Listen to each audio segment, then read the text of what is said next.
Hello दोस्तों, मैं नंद किशोर।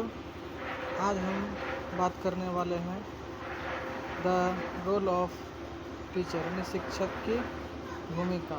आइए इनके बारे में विस्तार से जानते हैं।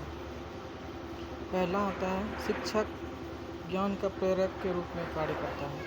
इसे छात्रों को स्वयं सीखने के लिए प्रेरित करना, गतिविधि आधारित व प्रश्न आधारित शिक्षक को बढ़ावा देता है।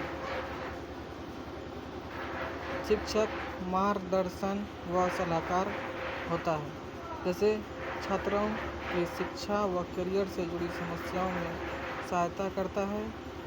दूसरा है भावनात्मक और नैतिक समर्थन देता है। नेता के रूप में शिक्षक कार्य करते हैं, अनुशासन बनाए रखने में, छात्रों को अच्छे व्यवहार और कार्य करने में प्रेरित करता है। चौथा है आदर्श शिक्षक के रूप में, मतलब शिक्षक को रोल मॉडल माना जाता है। एक ईमानदारी का बेमिसाल पेश करता है। शिक्षक को हमेशा ईमानदार, समय का पालन, करुणा जैसे गुणों का उदाहरण प्रस्तुत करना चाहिए। आदर्श व्यक्ति बनकर छात्रों को प्रेरित करता है। मूल्यांकनकर्ता, टीचर एक मूल्यांकनकर्ता के रूप में होता है। छात्रों की प्रगति का आकलन करता है, सृजनात्मक फीडबैक देकर सुधार में मदद करता है। शिक्षक योजना निर्माता और आयोजक होता है। पाठ की योजना तैयार करता है, कक्षा की गतिविधियों व संसाधनों का समन्वय करता है। शिक्षक सलाहकार के रूप में होता है। शिक्षक सामाजिक या मानसिक समस्याओं में मदद करता है। शिक्षक आत्मविश्वास व आत्मसम्मान को बढ़ावा देता है। अब आता है अगला, कक्षा प्रबंधन यानी कि क्लासरूम मैनेजमेंट, अनुशासन और नियम। पहला इसका पॉइंट क्या है? अनुशासन और नियम, स्पष्ट नियमों की स्थापना और पालन करना होता है। दूसरे में क्या होता है? कक्षा के प्रबंधन में नियम तोड़ने पर समान दंड की व्यवस्था होती है। अब आते हैं कक्षा का सकारात्मक वातावरण होना चाहिए। शिक्षक छात्रों के बीच आदरपूर्ण संबंध होना चाहिए। सुरक्षा, सहभागिता व समावेशी का माहौल होना चाहिए। कक्षा में रुचिकर शिक्षण होना चाहिए। इंगेजिंग इंस्ट्रक्शन से एक्टिव लर्निंग होना चाहिए, कहानियाँ होना चाहिए, उदाहरण तकनीकी का उपयोग करना चाहिए। छात्रों को सक्रिय रूप से शामिल करना चाहिए जिससे बच्चों का विकास हो सके। उसके बाद आता है समय प्रबंधन, टाइम मैनेजमेंट कैसे करेंगे। पाठ, चर्चा और पुनरावृत्ति के लिए समय का उचित वितरण, अनावश्यक समय बर्बाद से बचाव होना चाहिए। पाँचवां है प्रेरणा रणनीति, मोटिवेशनल टेक्निक। क्लासरूम नियमों में इन सब चीज़ों की व्यवस्था होनी चाहिए। प्रशंसा, पुरस्कार, जिम्मेदारियाँ देना, लक्ष्य निर्धारण व प्रोत्साहन होना चाहिए। कक्षा की संरचना यानी कक्षा का बनावट कैसा होना चाहिए, इसके बारे में हम लोग अब बात कर रहे हैं। सुसंगठित होना चाहिए, स्वच्छ होना चाहिए, लचीली होना चाहिए, बैठने की व्यवस्था होना चाहिए, शिक्षण सहायक साधनों की उचित सजावट होनी चाहिए कक्षा में। अब आते हैं शिक्षक की भूमिका पर कुछ महत्वपूर्ण वस्तुनिष्ठ प्रश्न। शिक्षक का मुख्य कार्य क्या होता है?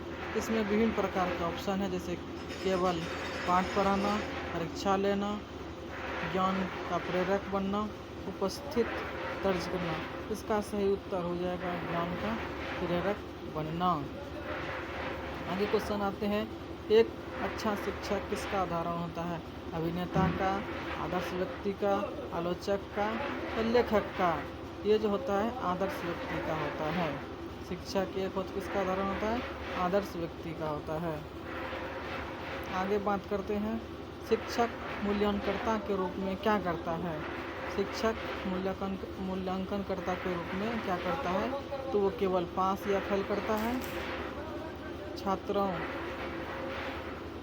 छात्रों को दंड देता है, छात्रों की प्रगति का मूल्यांकन करता है, पाठ्य पुस्तक बांटता है।